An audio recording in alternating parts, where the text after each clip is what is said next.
Goodness parish മീറ്റിൻ്റെ ഇന്നത്തെ എപ്പിസോഡിലേക്ക് എല്ലാ പ്രേക്ഷകർക്കും ഹൃദ്യമായ സ്വാഗതം. സീറോ മലബാർ ലത്തീൻ മലങ്കര റീത്തുകളിലെ വിശ്വാസ പരിശീലനത്തിൻ്റെ അസംബ്ലിയുമായി ബന്ധപ്പെടുന്ന കാഴ്ചകളാണ് ഗുഡ്നസ് പാരിഷ് മീറ്റിൻ്റെ ഈ എപ്പിസോഡുകളിലൂടെ ഞങ്ങൾ നിങ്ങളുടെ മുന്നിലേക്ക് എത്തിക്കുന്നത്. ഇത് കാണുന്ന പ്രേക്ഷകരും മതാധ്യാപകരും കുട്ടികളും ഒക്കെ നല്ല അഭിപ്രായങ്ങൾ ഞങ്ങളെ അറിയിക്കുമ്പോൾ ഞങ്ങൾക്കത് വലിയ സന്തോഷമാണ്. ഇന്ന് നമ്മൾ പരിചയപ്പെടുന്നത് എറണാകുളം അങ്കമാലി അതിരൂപതയിലെ NAD പൂരം സെയിൻറ്റ് മേരീസ് ദേവാലയത്തിൽ നിന്നുള്ള കാഴ്ചകളാണ്.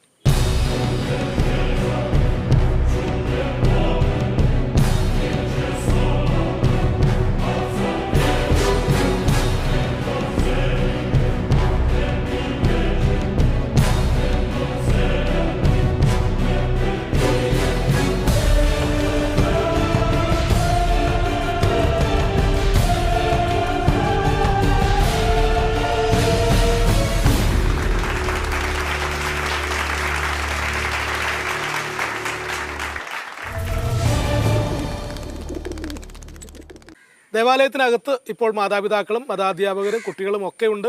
നമുക്ക് ദേവാലയത്തിനകത്ത് കയറി അവിടുത്തെ പരിപാടികളും കാര്യങ്ങളും എല്ലാം കാണുകയും പരിചയപ്പെടുകയും ചെയ്യാം.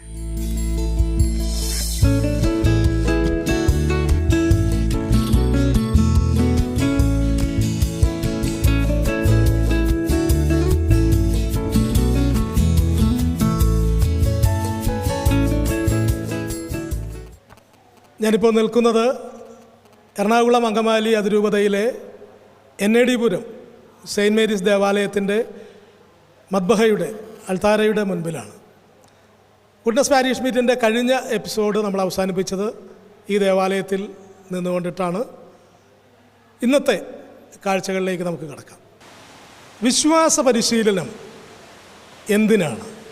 വിശ്വാസ പരിശീലനം കൊണ്ട് സഭയ്ക്കും സമൂഹമുള്ള നേട്ടം എന്താണ്?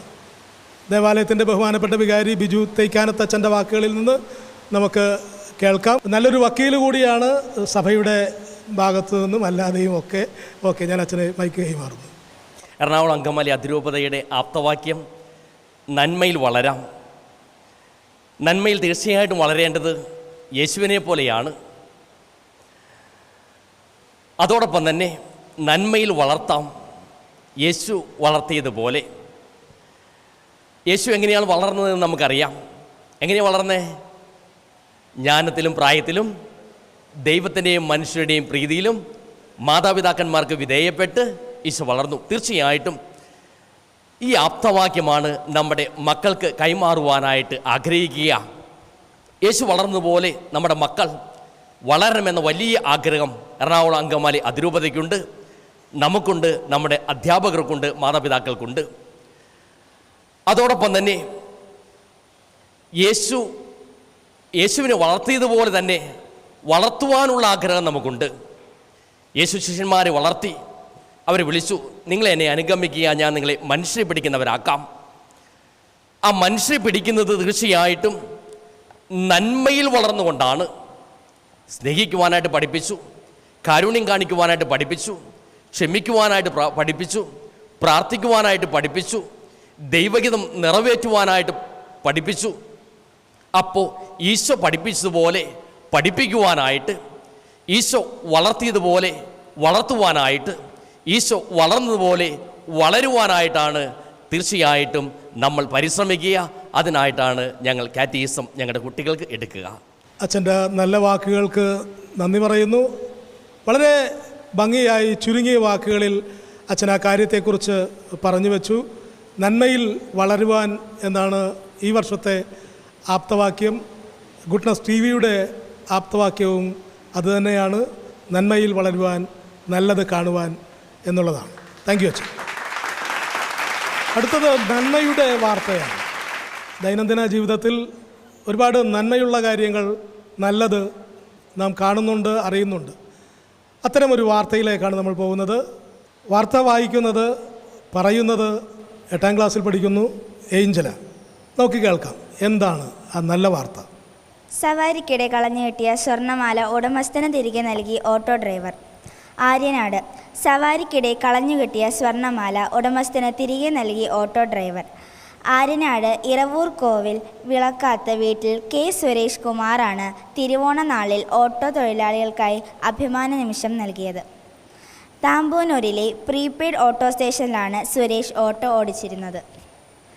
ചൊവ്വാഴ്ച രാവിലെ പാലക്കാട് നിന്ന് ട്രെയിനിൽ താമ്പൂരിനയിലെത്തിയ പ്രഭുവും ഭാര്യ ആരിതയും പ്രീപെയ്ഡ് സ്റ്റേഷനിൽ നിന്ന് സുരേഷിൻ്റെ ഓട്ടോ പരുത്തിപ്പള്ളിയിലുള്ള വീട്ടിലേക്ക് പോയി. ഇവരെ ഇറക്കിയ ശേഷം തൻ്റെ വീട്ടിൽ എത്തിയപ്പോഴാണ് ഓട്ടോയ്ക്കുള്ളിൽ കിടന്ന സ്വർണ്ണമാല സുരേഷ് കണ്ടത്. ഉടൻ തന്നെ ഉടമസ്ഥൻ്റെ വീട്ടിൽ മാല കിട്ടിയ വിവരം അറിയിച്ചു.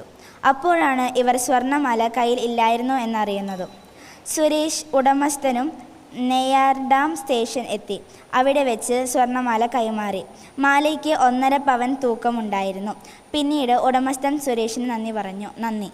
നല്ല വാർത്തയാണ് നാം ഇപ്പോൾ കേട്ടത്. നമ്മുടെ ജീവിതത്തിലുമൊക്കെ ഇതുപോലെ ചില കാര്യങ്ങൾ നാം കാണുകയും അറിയുകയും ഒക്കെ ചെയ്യാറുണ്ട്. അപ്പോൾ ഇത്തരം നല്ല വാർത്തകൾ പ്രചരിപ്പിക്കുവാനും നല്ലത് ചെയ്യുവാനും ഒക്കെ നമുക്ക് കഴിയട്ടെ.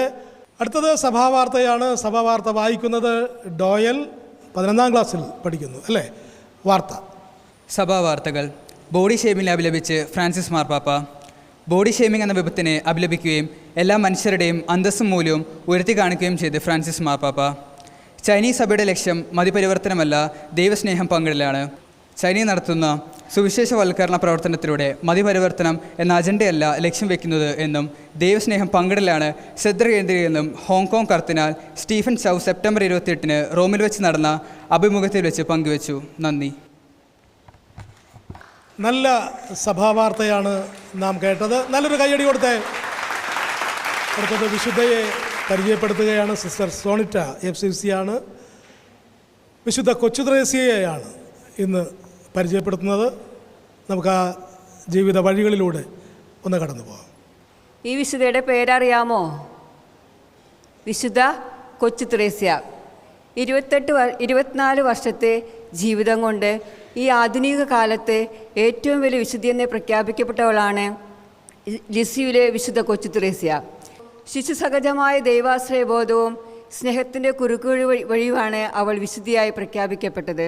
15ാമത്തെ വയസ്സിൽ 1888 അവൾ സന്യാസഭയിലേക്ക് പ്രവേശിച്ചു. അന്നേ ദിവസം മുതൽ അവൾ കൊച്ചു കൊച്ചു ത്യാഗപ്രവൃത്തികളും ശിശുസഹജമായ ദൈവാശ്രയബോധവും മൂലം കൂടുതൽ ആത്മാക്കളെ ഈശോയ്ക്കായി നേടിയെടുക്കുവാനും വൈദികർക്ക് വേണ്ടി കൊച്ചു കൊച്ചു നിയോഗങ്ങൾ ചെയ്ത് വിശുദ്ധിയിലേക്ക് പ്രവേശിച്ചിരുന്നു. അങ്ങനെ 1882 സഭാവസ്ത്രം സ്വീകരിച്ചു. അങ്ങനെ ഈശോയുടെ കൊച്ചു മണവാട്ടിയായി തീർന്നു. അതിനിടയിലാണ് അവളുടെ അപ്പച്ചൻ്റെ മരണം. അത് വളരെയധികം വേദനാജനകമാക്കി തീർത്തു. എങ്കിലും ഈ പീഡനങ്ങളെല്ലാം ദൈവത്തിരുകരങ്ങളിൽ നിന്ന് വരുന്നെന്ന് മനസ്സിലാക്കിക്കൊണ്ട് അവൾ സന്തോഷത്തോടെ മുന്നേറി.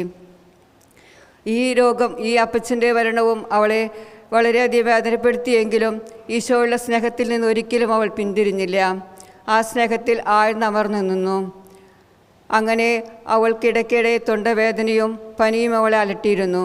ഈ രോഗങ്ങൾ കാണുമ്പോൾ സന്യാസമൂഹത്തിലെ സഹോദരിമാർ പറയും, ഇത് വെറുതെ കാണിക്കുന്നതാണ്, ഒന്നുമില്ല എന്ന് പറഞ്ഞ് അവളെ പലപ്പോഴും കുറ്റപ്പെടുത്തിയിരുന്നു. എങ്കിലും ആ കുറ്റപ്പെടുത്തലുകളെല്ലാം ദൈവസ്നേഹത്തെ പ്രതി അവൾ സ്വീകരിച്ചു. അതെല്ലാം പാപികളുടെ മാനസാന്തരത്തിന് വേണ്ടി അവൾ കാഴ്ചവെച്ചിരുന്നു. അങ്ങനെ 1897 സെപ്റ്റംബർ 30 ആ ദിവ്യ മരണമടഞ്ഞു. 1914 വിശുദ്ധ 10ാം പിയൂസ് മാർപ്പാപ്പ അവളെ വിശുദ്ധിയായി പ്രഖ്യാപിക്കപ്പെട്ടു. വിശുദ്ധിയായതിനു ശേഷം മിഷണറികളുടെ പ്രത്യേക മധ്യസ്ഥയായി 1925 പ്രഖ്യാപിക്കുകയും ചെയ്തു. 1927 ആഗോള സഭയുടെ വേദപാരംഗത എന്ന പേരിൽ അറിയപ്പെടുകയും ചെയ്തു. അങ്ങനെ ഇന്നും ലോകത്തിൽ അറിയപ്പെടുന്ന ഒരു കൊച്ചു വിശുദ്ധിയായി നമ്മുടെ ഇടയിലെല്ലാം വസിക്കുന്നു. കൊച്ചുമക്കളുടെ അനുകരിക്കാൻ പറ്റിയ ഒരു വിശുദ്ധിയാണ് വിശുദ്ധ കൊച്ചുത്രേസ്യ. നമുക്കും വിശുദ്ധ കൊച്ചുത്രേസ്യയെ പോലെ ശിശുസഹജമായ ദൈവാശ്രയബോധവും സ്നേഹത്തിൻ്റെ കുറുക്കുവഴികളും ചെയ്യാം. അങ്ങനെ വൈദികർക്ക് വേണ്ടിയും പാപികളുടെ മാനസാന്തരത്തിനു വേണ്ടിയും നമുക്കും പ്രാർത്ഥിച്ച് ഒരു മിഷണറിയാകാം. വിശുദ്ധ കൊച്ചുത്രേസ്യയുടെ ജീവിതത്തിലൂടെയാണ് നമ്മളിപ്പോൾ കടന്നുപോയത്. അടുത്തത് കുട്ടികളോടുള്ള എൻ്റെ ചോദ്യമാണ്. റെഡിയാണോ? ചോദ്യം ഇതാണ്: എത്ര വർഷം രോഗം ബാധിച്ച് കിടന്ന തളർവാദ രോഗിയെയാണ് ഈശോ സുഖപ്പെടുത്തിയത്? എത്ര വർഷം രോഗം ബാധിച്ച് കിടന്ന തളർവാദ രോഗിയെയാണ് ഈശോ സുഖപ്പെടുത്തിയത്? 2 കരം കൈ ഉയർന്നിട്ടുണ്ട്. ആദ്യത്തെ കൈ അവിടെ പുറയിലിരിക്കുന്ന ആളുടെയാണ്, ചുവപ്പ്. വാ, ഒരു കയ്യടി കൊടുക്ക് വരുന്ന ആൾക്ക്. 38 കൊല്ലം. 38 കൊല്ലമൊന്നും വേണ്ട, എന്നെ രൂക്ഷമായിട്ട് നോക്കണതിന്. പേര് പറഞ്ഞേ. റോണക്ക്. ഏത് ക്ലാസ്സിലാണ് പഠിക്കണേ? 6ൽ പഠിക്കുന്നു. റോണക്ക് പറയുന്നു 38 കൊല്ലമെന്ന്. അങ്ങനെയല്ലേ പറഞ്ഞേ? അതെ. 38 കൊല്ലം തളർവാദം പിടിച്ച് കിടക്കുന്ന ഒരാള് അങ്ങനെ ബൈബിളിലുണ്ടോ? ഉണ്ടോ? ടീച്ചർമാരെന്ത് പറയുന്നു? ശരിയാണോ? ടീച്ചർമാർ പറയുന്നു ആ ഉത്തരം ശരിയാണെന്ന്. യോഹന്നാൻ ശ്ലീഹ എഴുതി വച്ചിരിക്കുന്നതും 38 വർഷമെന്നാണ്. വളരെ കൃത്യമായ ഉത്തരമാണ്. നല്ല കയ്യടി കൊടുത്തേ. ഈ സമ്മാനം നൽകുന്നതിന് വേണ്ടിയിട്ട് നമ്മുടെ HM എൽസ ജോർജ് FCC സിസ്റ്ററെ വരും. ഗുഡ്നസ് ടിവിയുടെ മെമൻറ്റോയും നല്ലപ്പൻ്റെ ചാവരുൾ എന്ന പുസ്തകവും ഞാൻ സിസ്റ്റർക്ക് കൈമാറുന്നു. സിസ്റ്റർ കൊടുത്തോളൂ. നല്ല കയ്യടി കൊടുത്തേ.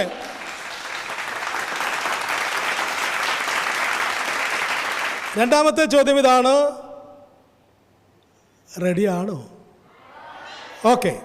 യേശു അപ്പം വർദ്ധിപ്പിച്ചപ്പോൾ എത്ര പുരുഷന്മാരുണ്ടായിരുന്നു? യേശു അപ്പം വർദ്ധിച്ചപ്പോൾ എത്ര പുരുഷന്മാരുണ്ടായിരുന്നു എന്ന് ചോദിക്കുമ്പോൾ ആദ്യം ചാടി എഴുന്നേറ്റിട്ടുള്ളത് ഇവിടെ എഴുന്നേറ്റ് നിൽക്കുന്നു. വന്നോളൂ. കൈയടിച്ചേ.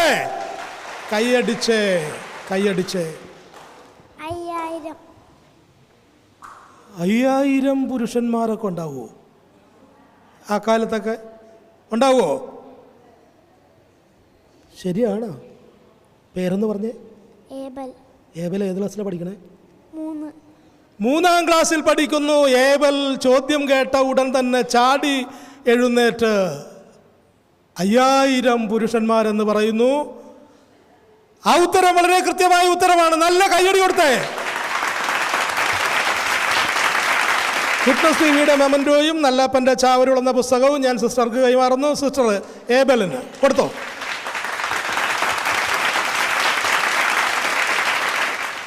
രണ്ട് ചോദ്യങ്ങൾ വളരെ കൃത്യമായ ഉത്തരം പറഞ്ഞിരിക്കുന്നു. മൂന്നാമത്തെ ചോദ്യം ഇതാണ്. റെഡിയല്ലേ? ദാവീദിന്റെ ഗ്രാമം എന്നറിയപ്പെടുന്ന സ്ഥലം ഏതാണ്? ദാവീദിന്റെ ഗ്രാമം എന്ന് അറിയപ്പെടുന്ന സ്ഥലം ഏതാണ്? വളരെ പ്രശസ്തമായിട്ടുള്ള സ്ഥലമാണ്. നമുക്കൊരുപാട് സുപരിചിതമായിട്ടുള്ള സ്ഥലമാണ്.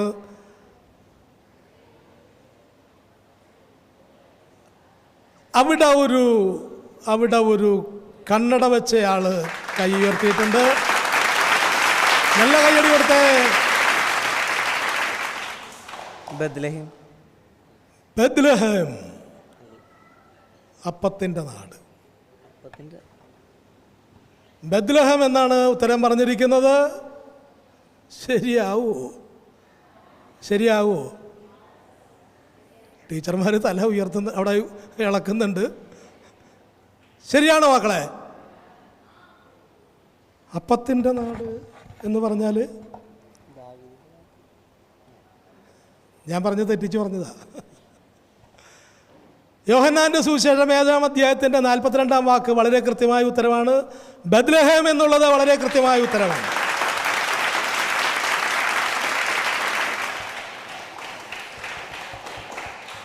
ഗുഡ്നസ് ടിവിയുടെ മെമൻറ്റോയും നല്ല അപ്പൻ്റെ ചാവരുൾ എന്ന പുസ്തകവും വളരെ സ്നേഹത്തോടെ കൈമാറുന്നു. കൊടുത്തേ ഒരു കയ്യടി.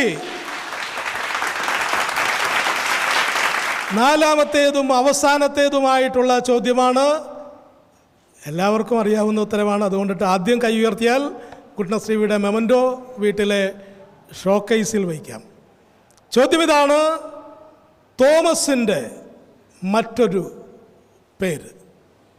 യേശുവിൻ്റെ ശിഷ്യനായ തോമാസ് ലീഹായുടെ മറ്റൊരു പേര് എന്താണ്? സീറോ മലബാർ സഭയുടെ പ്രധാനിയാണ്. അതിൽ കൂടുതലൊന്നും ക്ലൂ തരാൻ പറ്റൂല. അവിടെ ഒരു കൈ ഉയരുകയും താഴുകയും ചെയ്യുന്നുണ്ട്. ഇങ്ങോട്ട് വരൂ. വന്നു. കൈയടിച്ചേ. നല്ല ഒരു കയ്യടി കൊടുത്തേ. ദിദിമോസ് എന്നാണ് വന്നയാളുടെ പേര് പറഞ്ഞ്. ഏഞ്ചൽ. ഏഞ്ചൽ.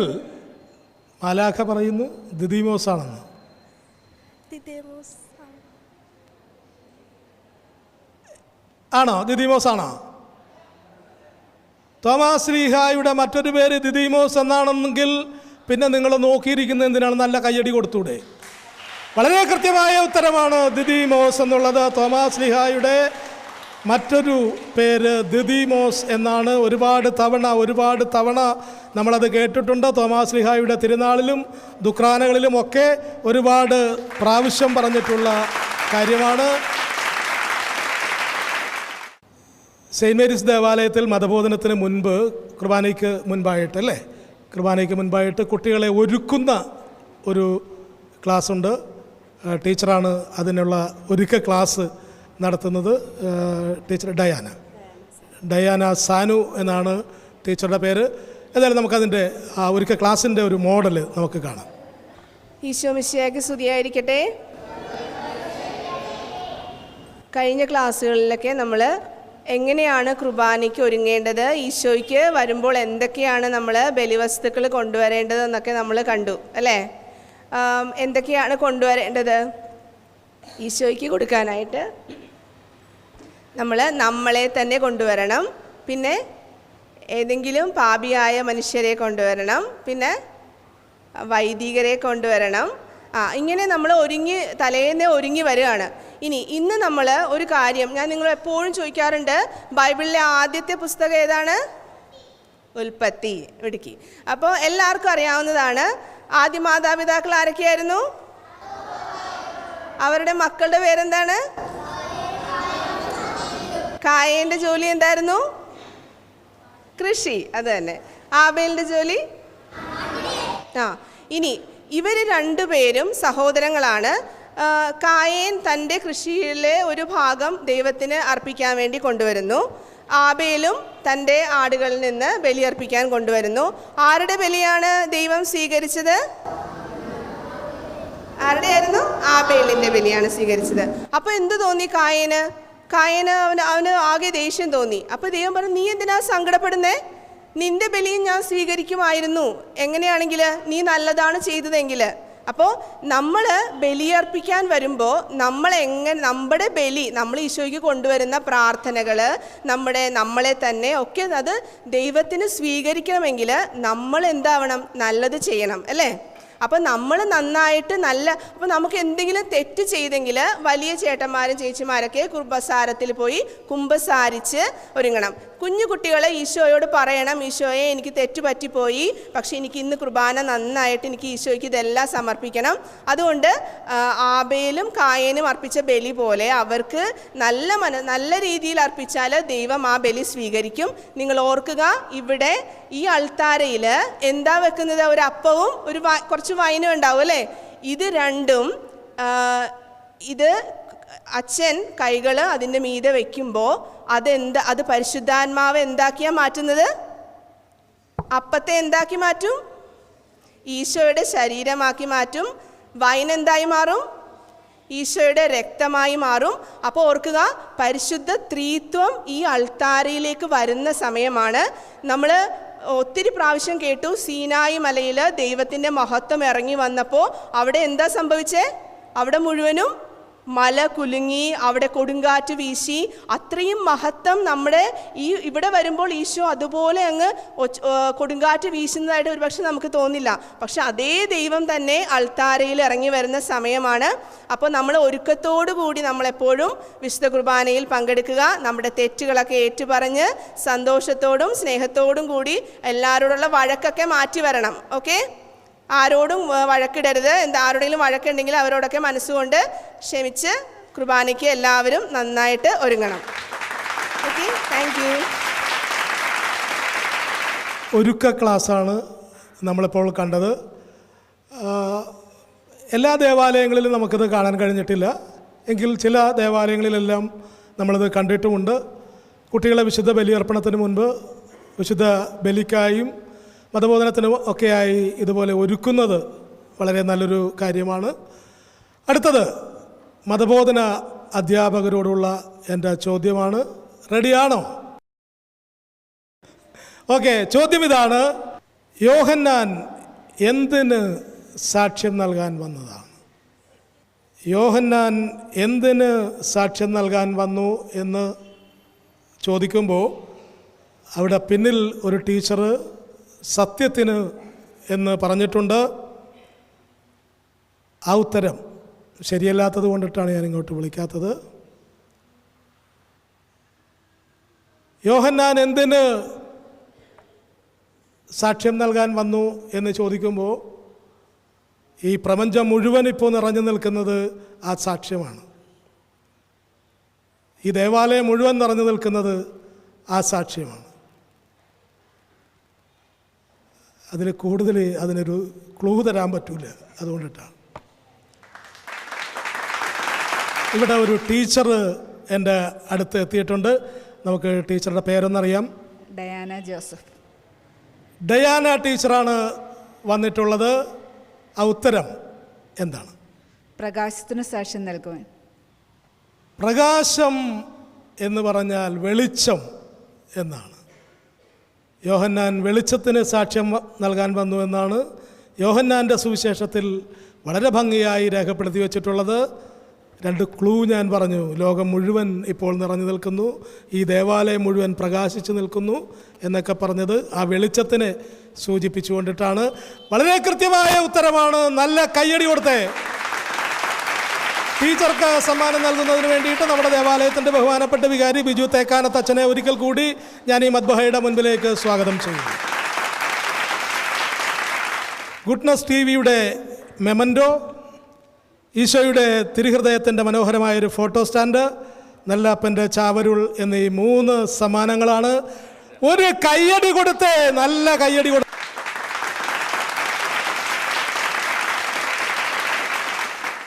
വളരെ കൃത്യമായ ഉത്തരമാണ് ടീച്ചർ പറഞ്ഞത്. പ്രകാശത്തിന്, വെളിച്ചത്തിന് സാക്ഷ്യം നൽകുന്നതിന് വേണ്ടിയിട്ടാണ് യോഹന്നാൻ വന്നത് എന്ന് രേഖപ്പെടുത്തിയിരിക്കുന്നു.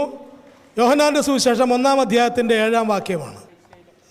സെൻറ്റ് മേരീസ് ദേവാലയത്തിൽ ഓരോ ആഴ്ചയും ഈ വിശ്വാസ പരിശീലനവുമായി ബന്ധപ്പെട്ടിട്ടുള്ള കുട്ടികളിൽ ഓരോ ആഴ്ചയും ജന്മദിനം ആഘോഷിക്കുന്ന കുട്ടികൾക്ക് അവരെ ജന്മദിന ആശംസ അറിയിച്ച് മധുരം പങ്കിടുന്ന ഒരു ശീലമുണ്ട്. ആ കാര്യമാണ് ഇപ്പോൾ നടക്കാൻ പോകുന്നത്. നമുക്ക് കാണാം. അവരുടെ പേര് വിളിച്ചോളൂ. Abi Raju, Tom Robin, Noya Rajith. Happy birthday to you. ഇന്ന് സൺഡേ സ്റ്റാറിന് അർഹയായ കുട്ടിക്കാണ്. ഇന്നത്തെ സൺഡേ സ്റ്റാർ ആയിട്ട് തിരഞ്ഞെടുത്ത കുട്ടിയാണ്. നല്ല കയ്യടി കൊടുത്ത് നമ്മുടെ സൺഡേ സ്റ്റാർ ആയിട്ട് ഇന്ന് തിരഞ്ഞെടുത്തതാണ്. സെയിൻറ്റ് മേരീസ് ദേവാലയത്തിലെ മതബോധന അധ്യാപകരുടെ പ്രാർത്ഥനയാണ്. നമുക്ക് കേൾക്കാം. പിതാവിൻ്റെയും പുത്രൻ്റെയും പരിശുദ്ധാത്മാവിൻ്റെയും നാമത്തിൽ.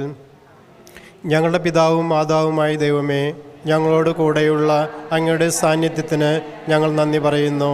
രക്ഷകനായ ഈശോയെ, അങ്ങയുടെ സ്നേഹത്തിൻ്റെയും സേവനത്തിൻ്റെയും മാതൃക ഞങ്ങളിൽ പ്രകാശിക്കുവാൻ കൃപ ചൊരിയണമേ. ഞങ്ങളുടെ ഹൃദയങ്ങളെ നവീകരിക്കുകയും ബുദ്ധിയെ പ്രകാശിപ്പിക്കുകയും ചെയ്യുന്ന പരിശുദ്ധാത്മാവെ, അങ്ങയുടെ ദാനങ്ങളായ ജ്ഞാനവും ആത്മശക്തിയും കൊണ്ട് ഞങ്ങൾ നിറയ്ക്കണമേ. അങ്ങ് ഞങ്ങളെ ഏൽപ്പിച്ചിരിക്കുന്ന ദൗത്യം ഏറ്റവും സ്നേഹത്തോടും ആത്മാർത്ഥതയോടും പ്രത്യാശയോടും കൂടി നിറവേറ്റുവാൻ അങ്ങയുടെ കൃപയിൽ ഞങ്ങൾ ആശ്രയിക്കുന്നു.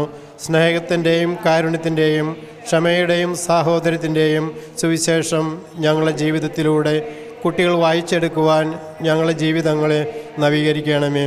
വിശ്വാസ പരിശീലന ശുശ്രൂഷയിൽ പങ്കാളികളാകുന്ന ഞങ്ങളെയും കുട്ടികളെയും കുടുംബാംഗങ്ങളെയും സമൃദ്ധമായി അനുഗ്രഹിക്കണമേ. ആമേൻ. മതാധ്യാപകരുടെ മധ്യസ്ഥനായ വിശുദ്ധ ചാൾസ് ബൊറോമിയോ. എറണാകുളം അങ്കമാലി അതിരൂപതയിലെ എന്നടിപുരം സെയിൻറ്റ് മേരീസ് ദേവാലയത്തിൽ നിന്നുള്ള വിശ്വാസ പരിശീലനത്തിൻ്റെ അസംബ്ലിയുമായി ബന്ധപ്പെടുന്ന വിവിധ കാഴ്ചകളാണ് നമ്മൾ കണ്ടത്. ഓരോ ദേവാലയത്തിലെയും വളരെ സവിശേഷമായ പ്രത്യേകതകളെയാണ് ഗുഡ്നസ് പാരീഷ് മീറ്റിലൂടെ ഞങ്ങൾ നിങ്ങളുടെ മുന്നിലേക്ക് പങ്കുവയ്ക്കുന്നത്. ഈ ദേവാലയത്തിൽ നിന്നുള്ള ഈ കാഴ്ചകളിൽ നിങ്ങളുടെ ദേവാലയങ്ങളിലേക്ക് അല്ലെങ്കിൽ നിങ്ങളുടെ പ്രദേശങ്ങളിലേക്ക് എന്തെങ്കിലുമൊക്കെ സ്വീകരിക്കുവാൻ കഴിഞ്ഞാൽ അത് നന്മയുടേതാകട്ടെ, നല്ലതാവട്ടെ എന്ന് ഞങ്ങൾ ആഗ്രഹിക്കുകയും പ്രാർത്ഥിക്കുകയും ചെയ്യുന്നു. നിങ്ങളുടെ ദേവാലയങ്ങളെ ഈ പ്രോഗ്രാമിൽ ഉൾപ്പെടുത്തുവാൻ ആഗ്രഹിക്കുന്നുവെങ്കിൽ ഞങ്ങളെ ബന്ധപ്പെടേണ്ട നമ്പർ 048027008993 8606420099. വീണ്ടും അടുത്തയാഴ്ച ഇതേ ദിവസം ഇതേ സമയം മറ്റൊരു ദേവാലയത്തിൻ്റെ മുന്നിൽ നമുക്ക് കണ്ടുമുട്ടാം. അതുവരെ നിങ്ങളെയും എന്നെയും ദൈവം സമൃദ്ധമായി അനുഗ്രഹിക്കട്ടെ.